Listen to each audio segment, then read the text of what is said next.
नवनवीन घडामोडी आणि सत्य बातमी पाहण्यासाठी आजच आमच्या YouTube सातारा जिल्ह्यात धुमाकूळ घालत आता हिरवं पाणी पलूस तालुक्यात अमनापूर येथे दाखल झाला आहे। पलूस तालुक्यातील कृष्णाकाठच्या गावांवर पुन्हा एकदा प्रदूषणाचं मोठं संकट ओढवलं।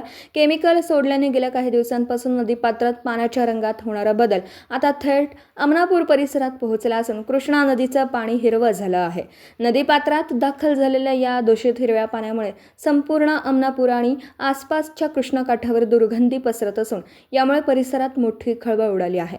पाण्याचा रंग बदलल्याने नदीतील मासे आणि इतर जलचरांचं अस्तित्व धोक्यात आलं असून मोठ्या प्रमाणावर जलचर मृत्युमुखी पडण्याची भीती व्यक्त केली जात आहे। गेल्या काही दिवसात सातारा जिल्ह्यामध्ये ज्या पद्धतीनं हिरवगार पाणी कृष्णा नदीचं झालेलं दिसत होतं केमिकलमुळे, आणि तेच पाणी सध्या पलूस तालुक्यामध्ये दाखल झालेलं आहे। आमनापूरमध्ये पाणवठ्यावर हिरव्या रंगाच्या रेषा उमटताना दिसत आहेत। यातूनच हे पाणी इथपर्यंत पोहोचलंय असं दिसतंय। यामुळे ज्या पद्धतीनं प्रदूषण या नदीचं वाढतंय हे अतिशय चिंताजनक बाब आहे। यामुळं यावर असणाऱ्या ज्या उपसा सिंचन योजना असतील, पाणी योजना असतील, खास करून गावाच्या पाणी पुरवठा योजना असतील, याच्यावर नक्कीच परिणाम होणार आहे। आणि ग्रामस्थांनी, या परिसरातल्या सगळ्या नागरिकांनी याबाबत काळजी घेणं गरजेचं असणार आहे।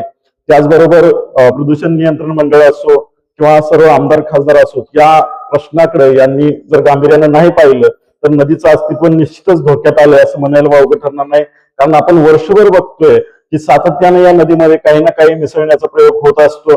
प्रत्येक गावाची गटारगंगा तर मिसळते आहेच, त्याचबरोबर आता सातत्यानं विविध कारखान्यांची मळी सोडली जाते। त्याचबरोबर आता हे केमिकल सोडण्याचा जो प्रकार सुरू आहे, यामुळं या नदीची अवस्था अत्यंत दयनीय झालेली आहे। आणि यामध्ये आता जलचर काही शिल्लक राहतात का नाही अशा पद्धतीचा प्रश्न आपल्याला पडतो आहे। कारण गेल्या 10-12 वर्षामध्ये अनेक माशांच्या प्रजाती या नदीमधून आता लुप्त झालेल्या आहेत। आणि असंच जर चालू राहिलं तर नदीत काही जलचर पण राहणार नाहीत आणि हे पाणी पिण्यायोग्य राहणार नाही असंच आपल्याला वाटतंय।